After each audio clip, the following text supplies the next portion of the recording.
Good evening and welcome to Novara Live. My name is Bastani. On tonight's show, I'm joined by the brilliant sociologist, I must say, Dan Evans. Dan, how are you doing? Yeah, thanks for having me, mate. Great to be back.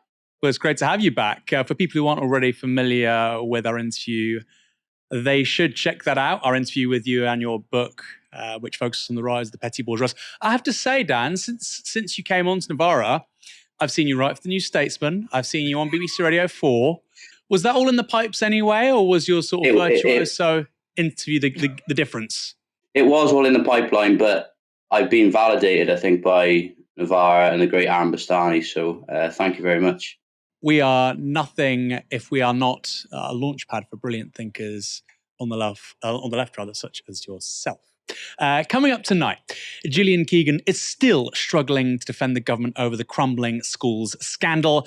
The Royal Mail are considering saving money by scrapping posts on Saturdays, and how the truth about Prince Andrew is being hidden by the British state. Stay tuned for all of that. The Tories' energy bill is back in the House of Commons today, but a backbench rebellion, along with opposition support, has already forced the government to relax its effective ban on onshore wind farms. The amendment to the bill was brought by more than 20 backbenchers, including Liz Truss and former Tory party chair Jake Berry. It was led by former Energy Secretary Alok Sharma, who said this on Radio 4's Today programme. The current situation we have is that just one objection can prevent a wind farm from being built. I mean, clearly, that is not a community veto. And frankly, I don't think it's a sensible way for a planning system to operate. The reality is that more onshore wind will help to improve our energy security, will help to bring down bills.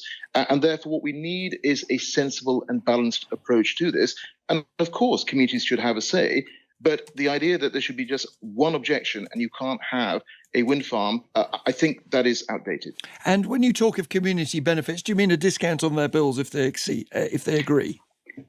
Yes, I think you can have a discount on their bills. I mean, there are other examples from Scotland, for instance, where you see incentives given to people to have a broadband installed in homes.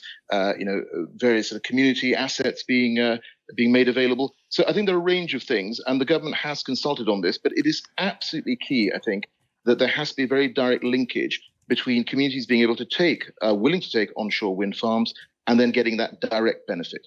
Now, the current rule, where a single complaint can halt onshore wind development, dates back to 2015, when David Cameron faced a pushback against green policies by his backbenchers, and it had a massive impact.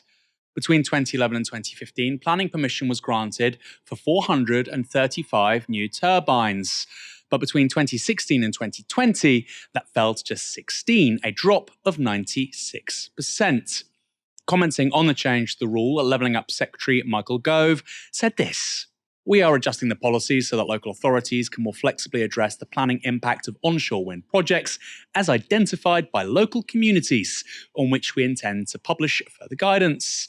We have heard accounts that current policy has been applied in such a way that a very limited number of objections, and even at times objections of single individuals, have been taken as showing a lack of community backing. This is not the policy intent. And as a result of today's policy change, it will now be important that local decision makers are able to take a more balanced approach, considering the views of communities as a whole." The move is a massive, massive backtrack for Rishi Sunak and is likely to cause an even greater rift amongst Tories when it comes to green policies, which are, let's be honest, already very controversial. When Sunak ran for Tory leader last summer, he promised this: "Wind energy will be an important part of our strategy, but I want to reassure communities that as Prime Minister, I would scrap plans to relax the ban on onshore wind in England, instead focusing on building more turbines offshore." Sunak is in the difficult position of having to satisfy a parliamentary party split on net zero targets and green policies in general. And with the Conservatives facing a bruising at the next general election, many MPs are fearful that local resistance to green measures will see them hurt even more. The Guardian reports this example of precisely that phenomenon.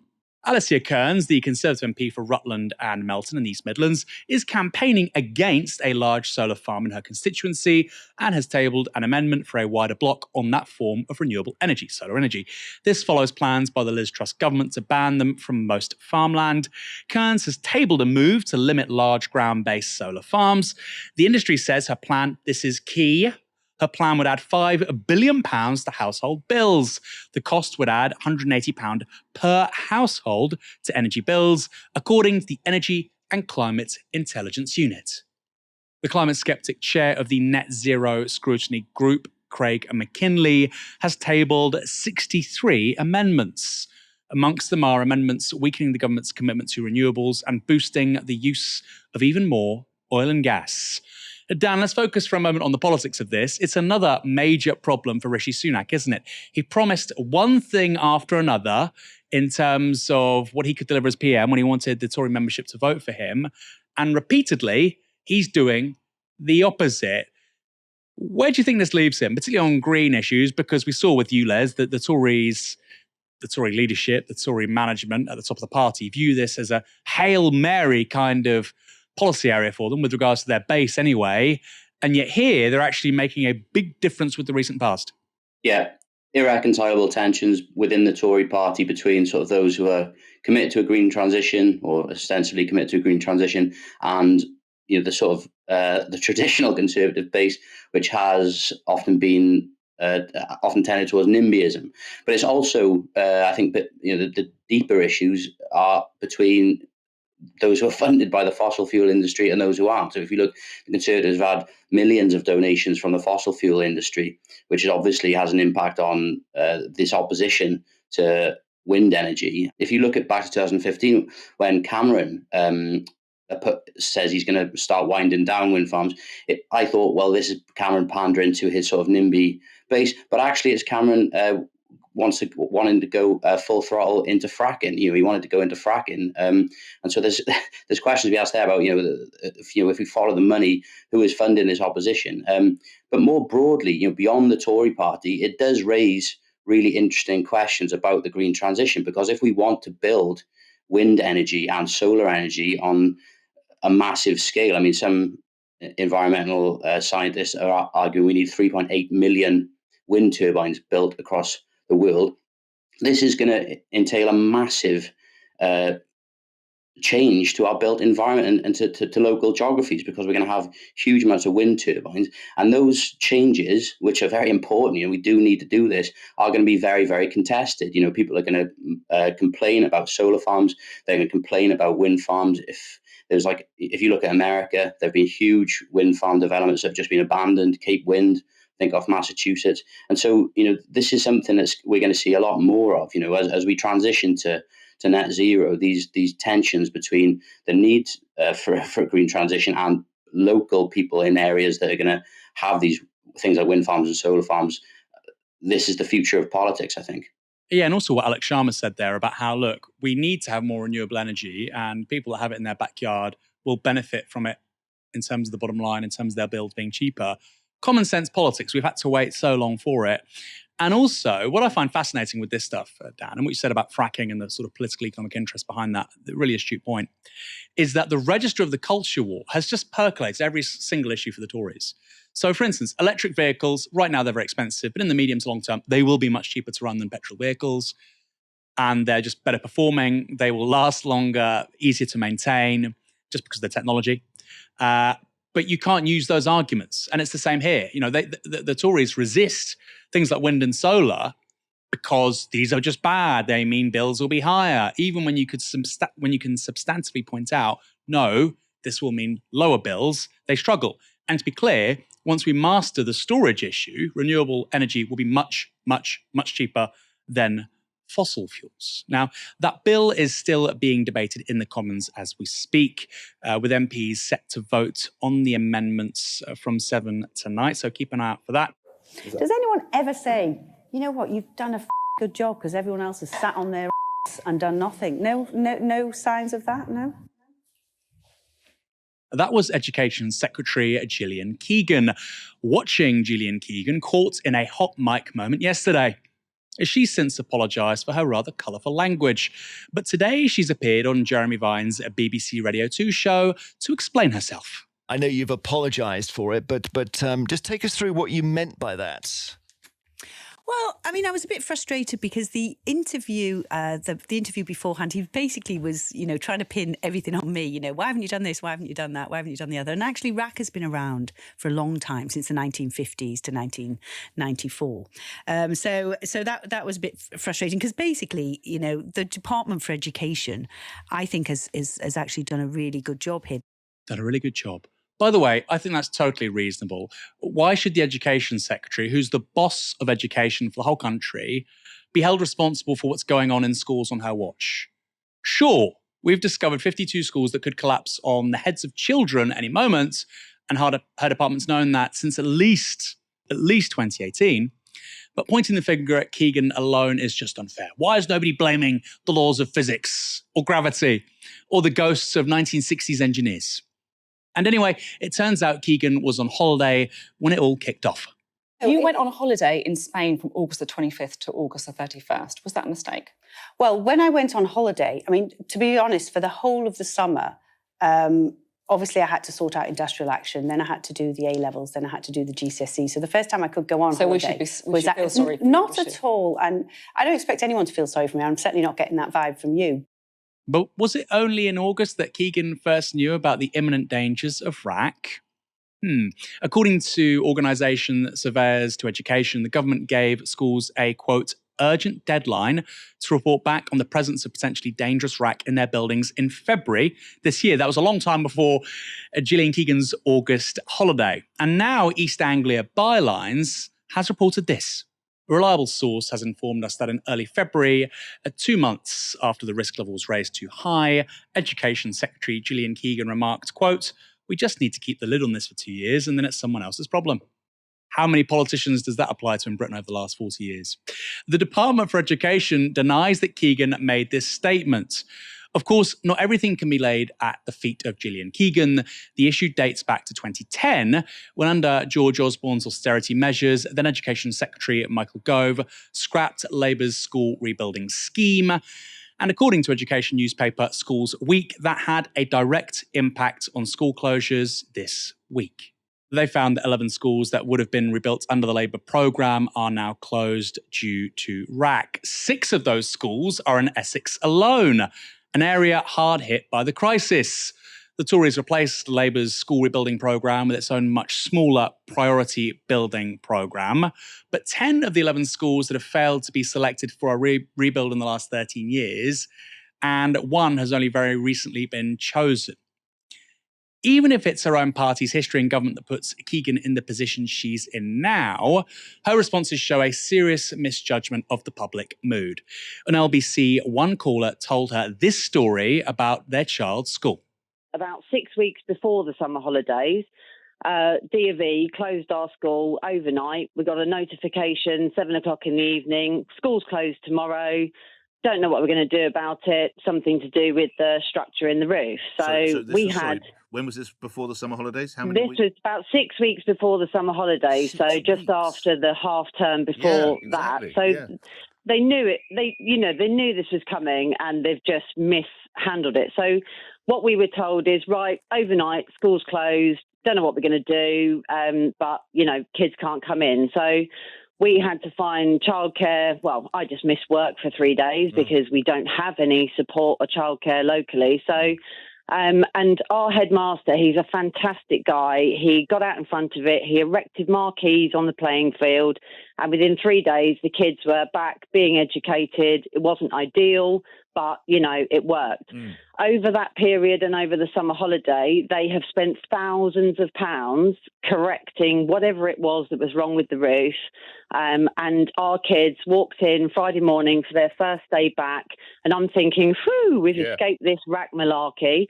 And then yesterday, 8 o'clock in the evening, we receive an email, sorry, D of E have stepped in and they've closed us down. Despite all the work that we've done, repairing whatever structural, and I think they haven't said it was RAC, but I think it was RAC. Looking back over the sporadic information, last 12 weeks.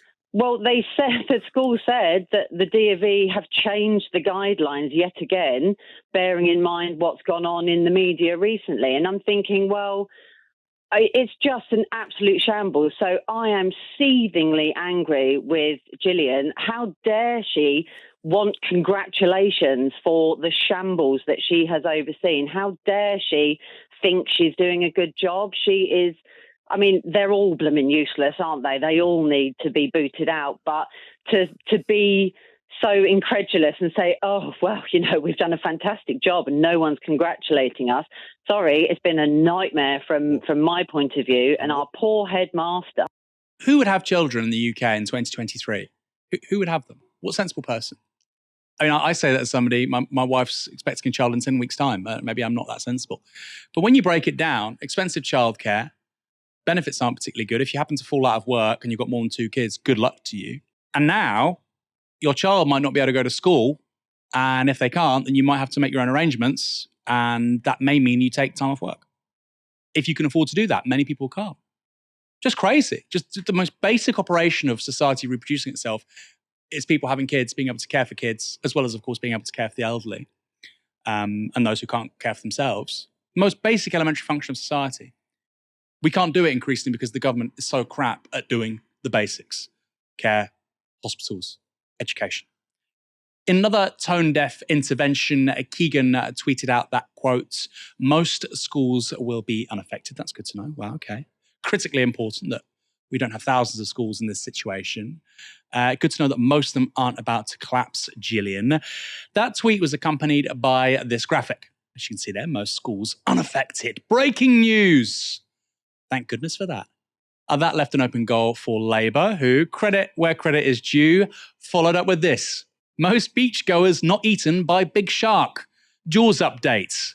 Brought to you by the Mayor of Amity Island. Of course, the Mayor of Amity Island is the gentleman who is central to the film Jaws. The inference there being that Jaws isn't really a problem because most people aren't being eaten by sharks. It's kind of reasonable point to make. Dan, what do you make of all this with regards to, again, not just the failure here, obviously dozens of schools being closed, but then the follow-up and how that looks politically? I don't like to use the word optics, but let's use it. The political optics of the follow-up with Gillian Keegan at its heart. Well, it's just an incredible story. I was desperately Googling the type of concrete that's used to try to learn about it, but then I realized that's not important at all. The issue is that you couldn't be a more damning indictment of modern Britain. Schools with children in there are literally collapsing. I was reading about one school where a huge block of concrete just collapsed in the assembly hall. People were lucky that the children weren't injured. It's just an incredible indictment of this broken country that we're living with. We don't, we've got crumbling schools, crumbling public infrastructure, sewerage systems that don't work. Because of a lack of investment. And then to top it off, you've got politicians who are furious if anyone has the temerity to suggest they're not doing a good job. It just sums everything up. It sums up where we are after years and years of Tory austerity. As you said, the very basics of our society, transport, education, childcare, like everyone's lives are just getting harder and harder and harder. And then we've got a political class. I mean, I'd like to say that there's going to be a massive blowback, but this is the problem. That there's countless examples of this. Pumping sewage into the waterways, schools collapsing, but there doesn't seem to be any. There's no accountability. No one's held accountable. It's just a total mess. And do you think with Gillian Keegan, her tone, do you think they've given up? I mean, that's how it comes across to me partly. I think she probably isn't that politically ambitious, so I need to look out for my own hide and make a good impression here because, I might be a more senior member of the cabinet in 18 months' time. I suspect she isn't thinking that because there won't be a Tory government. What's your read on this? Has the feel of the Conservative front bench changed a bit? Yeah, well, that quote about, let's hold on, it won't be our problem anymore. It's just, they're saying the quiet bit out loud. As you said, over the years, over the centuries, how many politicians will have said that? Almost, you'd imagine almost all of them. But yeah, there is an element of defeatism sometimes when you look at these Tories. I mean, and if you're a cynic, you could argue that they're quite happy to spend 4 years, in the wilderness and let Labour inherit this atrocious mess that the Tories have created. And, we know that the Labour Party plans aren't particularly ambitious, as you said, fixing schools on a smaller scale. And yeah, for people like Keegan, but also for a lot of these Tory politicians, I mean, they can get more lucrative jobs in the private sector. So yeah, as soon as they feel some heat, I'm sure a lot of them just think, well, I'm out of here. I'll go and do some consultancy for a bit, and then I'll come back. Birmingham City Council is the largest local authority in Europe, but now it's run out of cash and effectively declared itself bankrupt. The council has issued a Section 114 notice, meaning there can be no new spending except for protecting vulnerable people and delivering statutory services. So how did it get to this point? Well, the city's crisis has been a long time in the making. In 2012, the Supreme Court found in favour of 174 mostly female employees of the council who'd brought a claim against it. The employees were caterers, teaching assistants and cleaners who'd not been paid bonuses that had been paid to workers in more male-dominated sectors like refuse collection. To avoid defending further cases, the council reached an agreement with the unions that resulted in 11,000 further payouts. To date, the council has paid out £1.1 billion in equal pay claims. To fund that, it sold off the NEC Arena, as well as other public assets in 2014. But this July, it was revealed that it still owed £760 million in pay awards. And that bill is growing at a rate of between £5 and £14 million a month, because of repeated delays to processing cases. According to the GMB union, it amounts to the council owing an extra £20,000 with each passing hour. Just extraordinary. The council also owes a further £100 million after it installed a new Oracle IT system that, surprise, surprise, didn't work. Birmingham is now left with an £87 million deficit for this year alone, but it has tried to plug the hole with workers' livelihoods. Just last month, it invited all 10,600 members of staff to quit. The scheme involved a non-negotiable severance package, but also meant that workers might have had to sign away potential future pay claims against the council. Such schemes also have other effects because the worker has resigned rather than been made redundant. They don't have access to benefits. So Birmingham City Council is in a mess, but it isn't clear whose fault that is. A University of Birmingham report from last December reports this on government funding cuts between 2010 and 2020. Government funding has seen such a significant decrease due to austerity policies introduced by successive governments, which have slashed local authority budgets. Birmingham City Council alone had to make austerity cuts of £736 million. That's a drop of nearly 78% of the council's central funding. A further effect of austerity has been a greater demand for council-run services like housing, mental health services, and employment support. Dan, those numbers are extraordinary. This is a long story rolling for, well, the best part of a decade. But the fact that we've got a council here which is losing, just to repeat, as much as £14 million a month, £20,000 an hour, because they haven't processed historic claims effectively, efficiently, quickly enough, is a huge story, isn't it?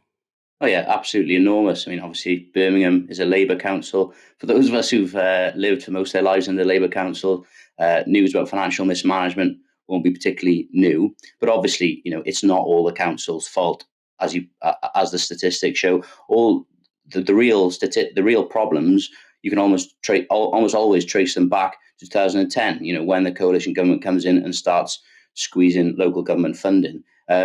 So yeah, and it's obviously not just Birmingham. I think there's 30 at least councils across England are at risk of bankruptcy, particularly in poorer areas. So this is a topic that, again, we're going to see more of because of the cuts by the Tory government to local authority budgets.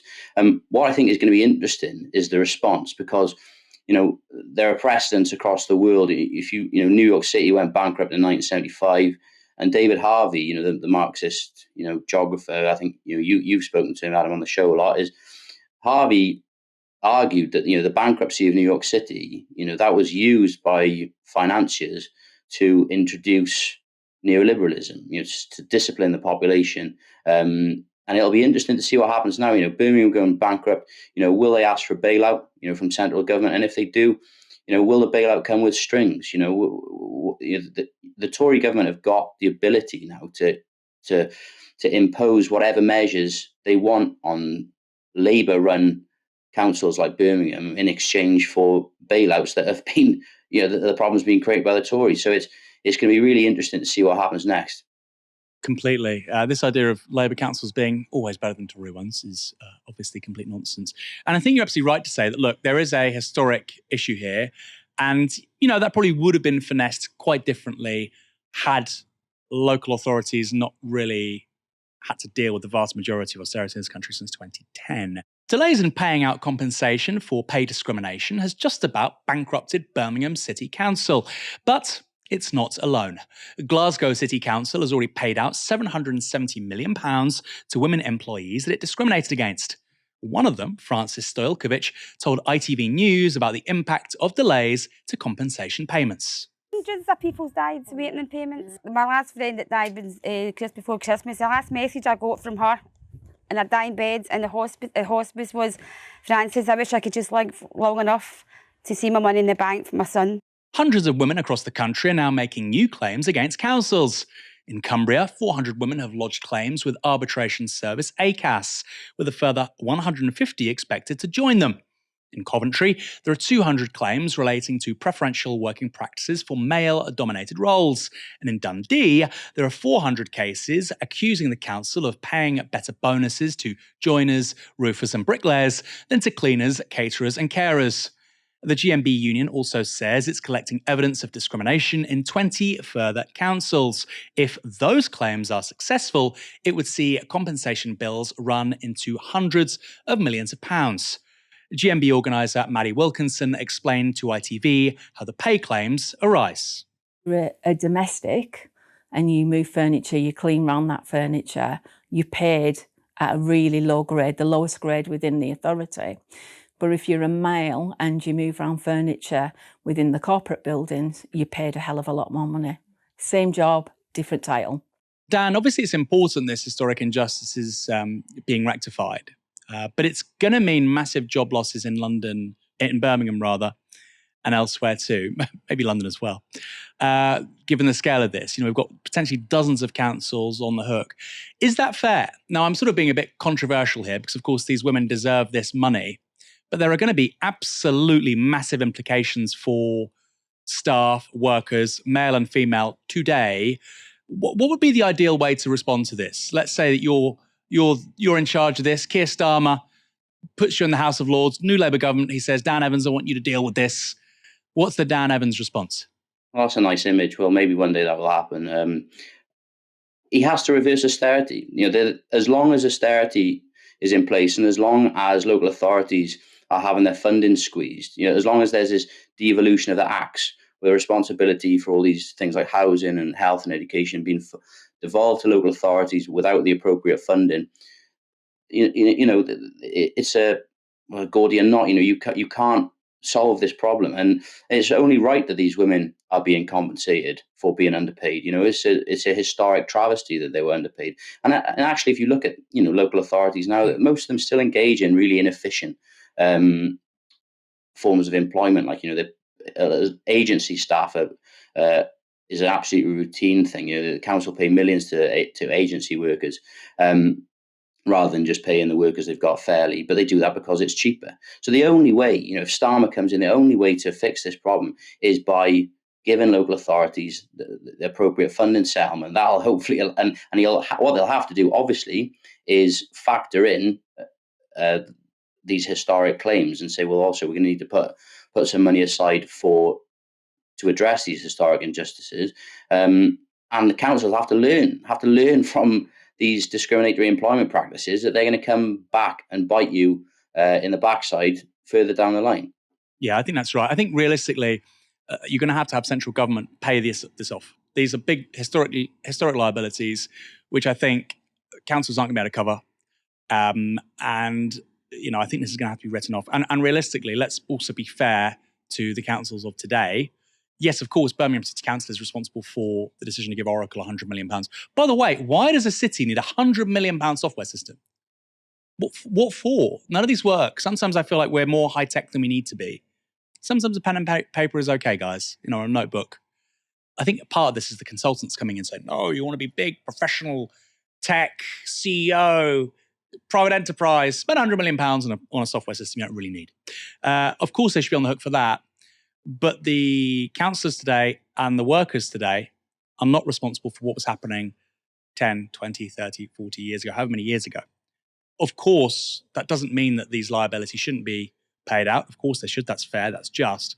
But the idea that councillors today are responsible and should be on the hook, I think is not right. And I think, central government should pay this off. And, alongside that, of course, reverse austerity at the local level.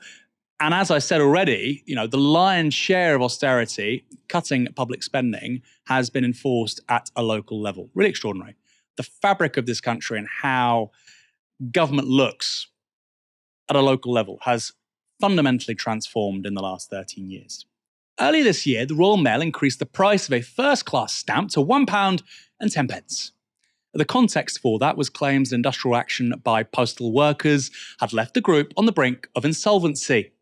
But like most things which emanate from the mouths of Britain's business class, that was complete garbage.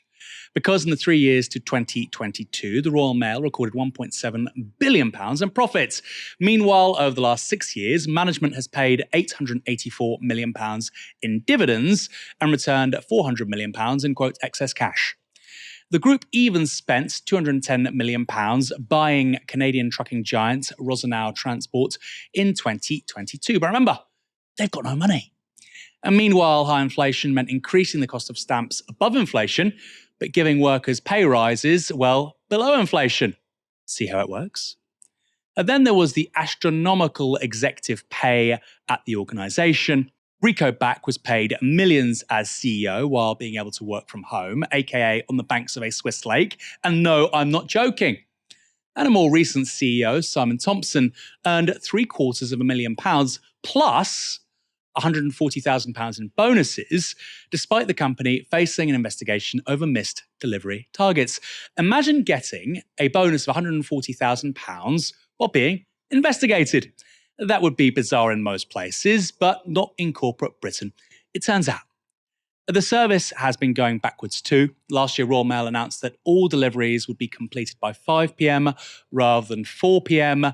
Meanwhile, in 2022, 1 in 4 letters was delivered late. So more expensive stamps and later delivery times, but high profits. High executive pay, but falling worker pay. So far, so bad. The story of Royal Mail offering a microcosm of the failures of privatisation. But it's about to get even worse, because letter deliveries on a Saturday are now under review. The Telegraph writes this.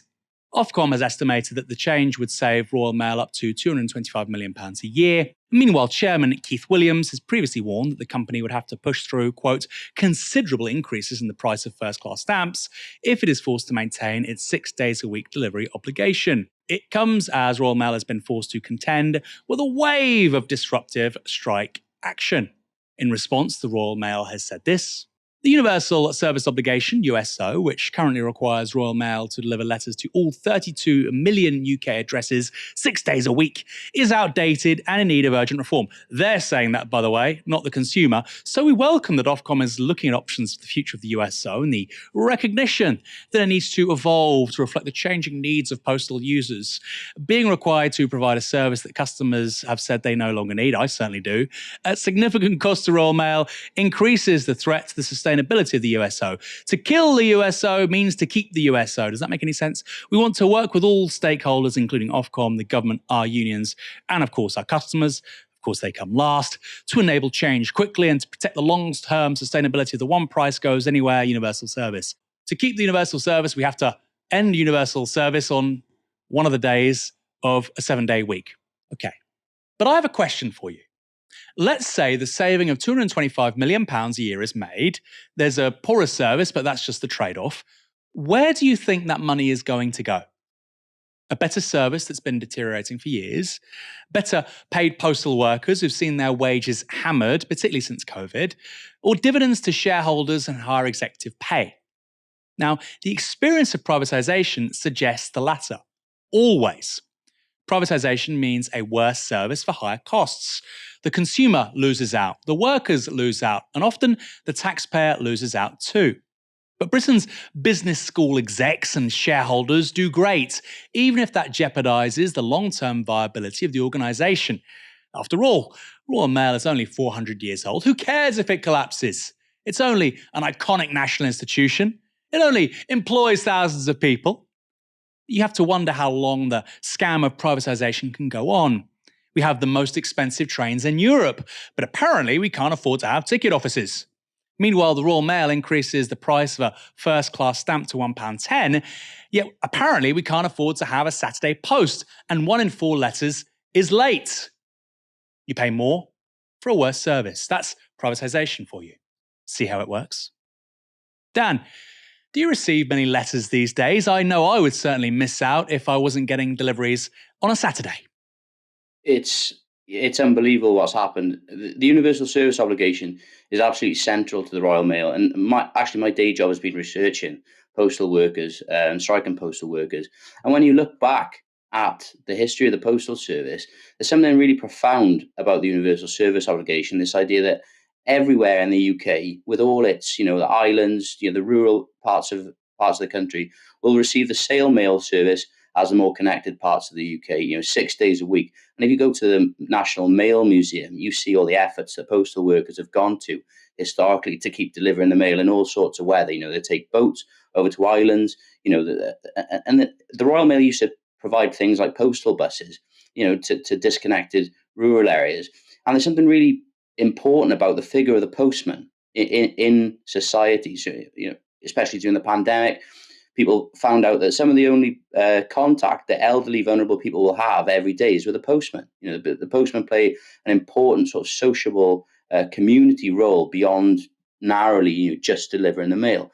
And what's happened since privatisation is an absolute disgrace. It's been deliberately run down. They've prioritised parcels over letters. And as you say, it's an example of what Michael Roberts calls disconnected capitalism. This idea that no one is benefiting here. The consumers are getting a worse service.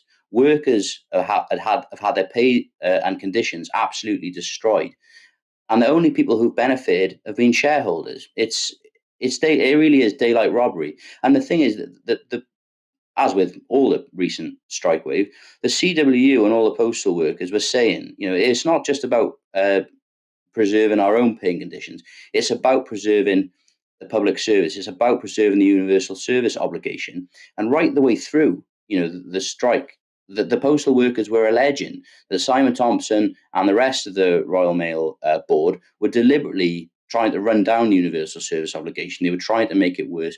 And they were sort of derided as conspiracy theorists. And now, as soon as the Royal Mail have essentially won that battle, what do? They turn around and they say, "Oh yeah, actually, we are going to scrap the universal service obligation, which has been the pillar of the mail service, for 500 years or whatever." And it's just an absolute disgrace.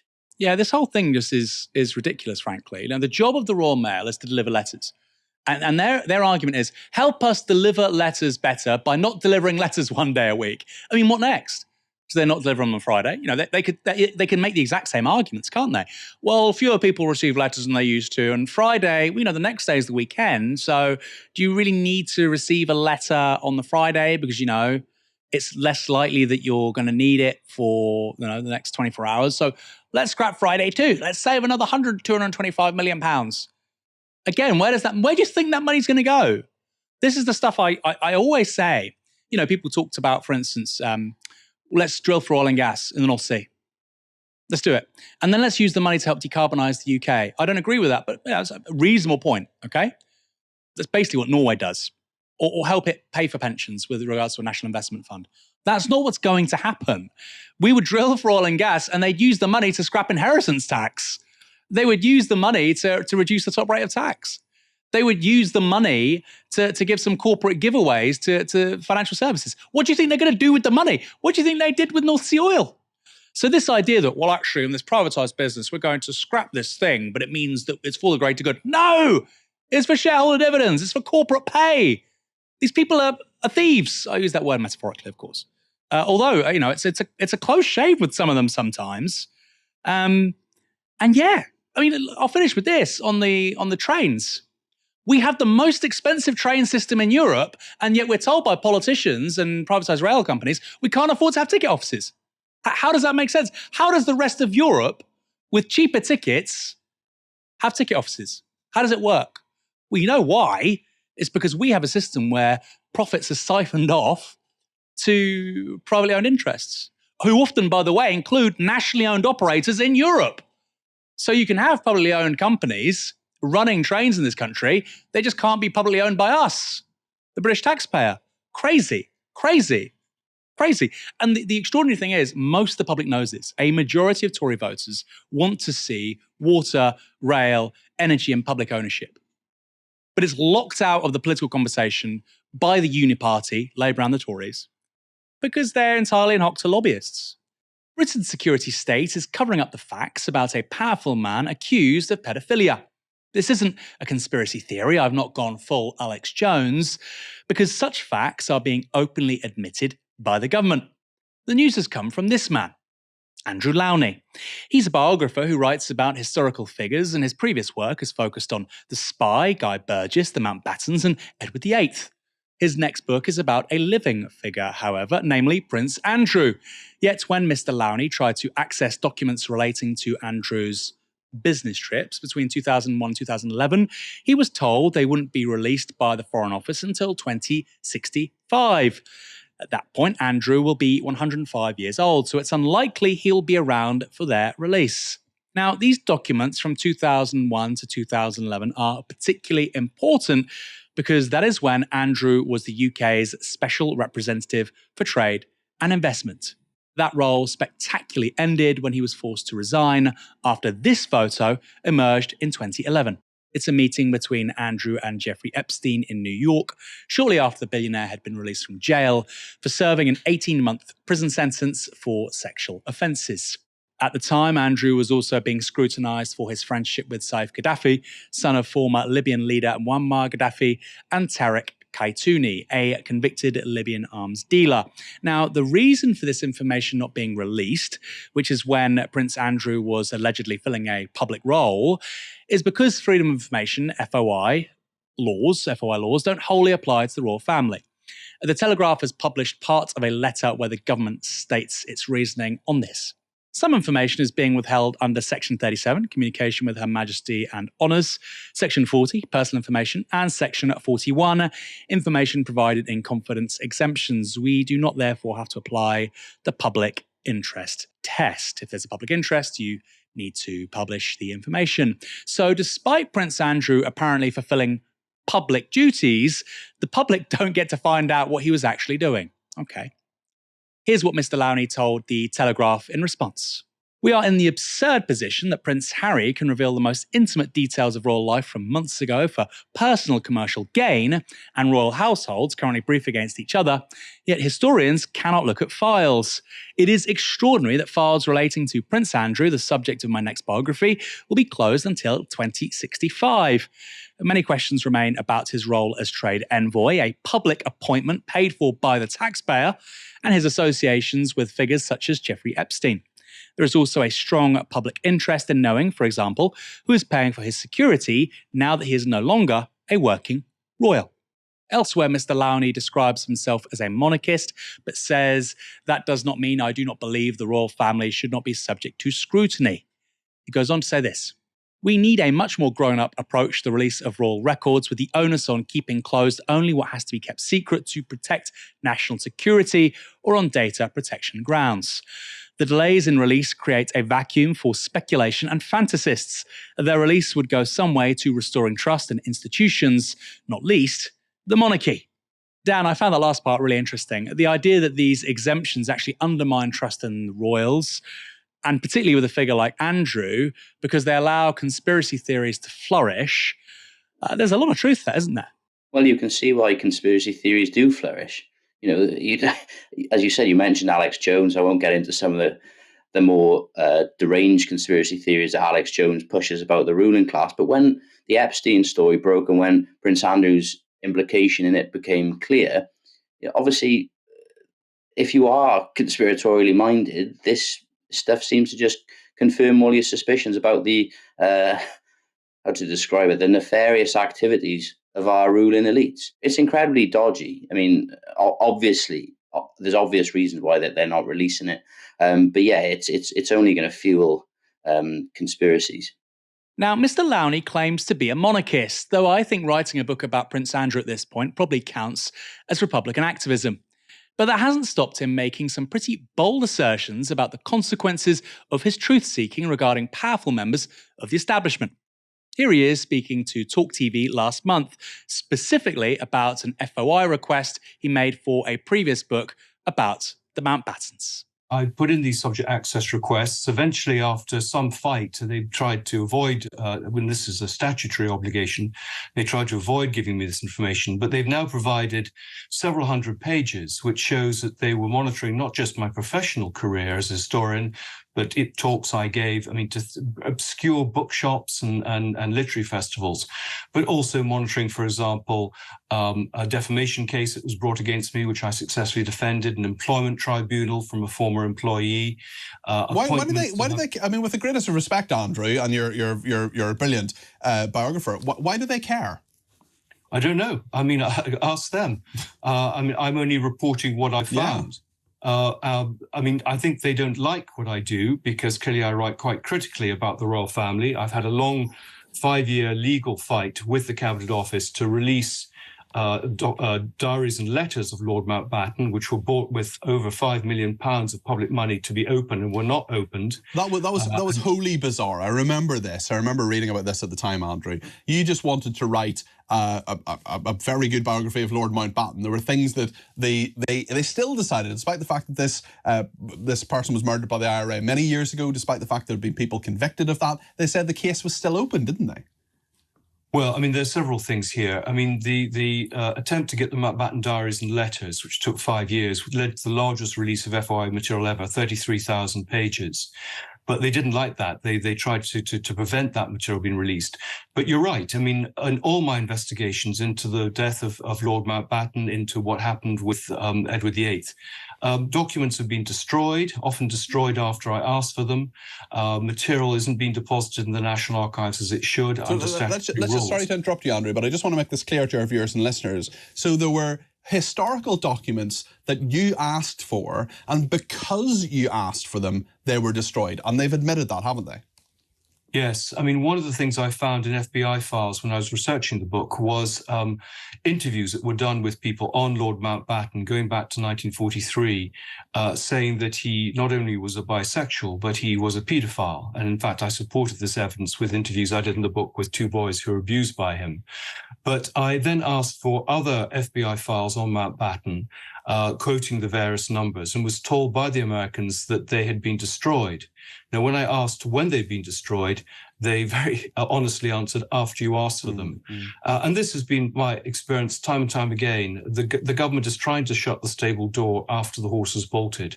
Just an extraordinary interview there. And I have to say, people often criticise the newer media outlets and they say the BBC or high-quality journalism. The BBC would not publish that. When it comes to the royal family, merely seeking to access the facts and tell the truth is seen as an act of political radicalism, potentially even extremism. You cannot do it in the vast majority of legacy media. Dan, that clip, this whole story is crazy, but that clip was just something else, wasn't it? The idea that this man, he went to Westminster School, right? One of the most expensive public schools in the country. He claims to be a monarchist. He's a literary agent.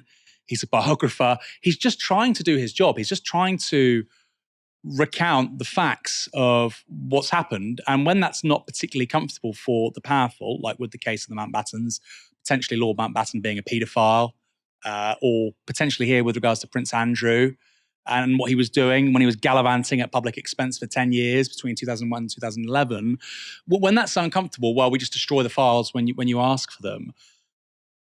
To what extent do you think the public knows about this stuff? Because I do feel like there's been a massive kickback, particularly by the BBC, just to basically present all of this kind of stuff as just conspiracy theories, And if you call out there, BBC Verify, and you say, well, there probably is something to this, and this doesn't seem like you're in the pursuit of journalistic truth, you get called a conspiracy theorist, right? You're a conspiracy theorist for saying that the people opposing conspiracy theories are doing a bad job, so you really can't win. What's your reading on all this?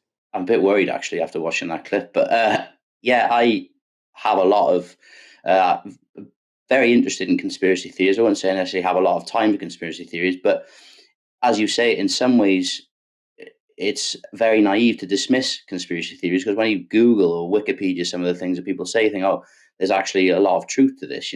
There's long been accusations that Lord Mountbatten was a paedophile, and that the paedophilia, the link between the ruling class and paedophilia, the people let people do their own research, but it makes for really uncomfortable reading. And in terms of how many people know this, I do think that, there is an assumption that the sort of ruling classes, that the royals, or sort of certainly the minor royals, are sort of corrupt. And I think at the moment, the average person has this sort of resigned dislike of not just the royals, but all politicians. You saw the lady in the caller about the education secretary earlier said they're all useless. That's generally what people think. But I think the danger with when you get these exposés of Prince Andrew, if you've found his flight logs or looked at his credit cards or things like that, then you start to, you're really risking, mass public anger and disaffection and wrath there. And I think that's why it's obviously easier for them to just say, well, we'll just get rid of these folders and files, because it's better to be in a situation of sort of mass cynical disengagement than sort of outright hostility towards the monarchy, which would happen, if these things were released. I think that's right. People point to support for the monarchy, but that's in a very, let's put it politely, managed information environment. Thanks, Dan, for joining me this evening. No, thanks so much for having me on again, mate. And thanks to all of you who've been watching tonight. We are back tomorrow at 6 p.m. My name is Aaron Bastani. You've been watching Novara Live. Good night.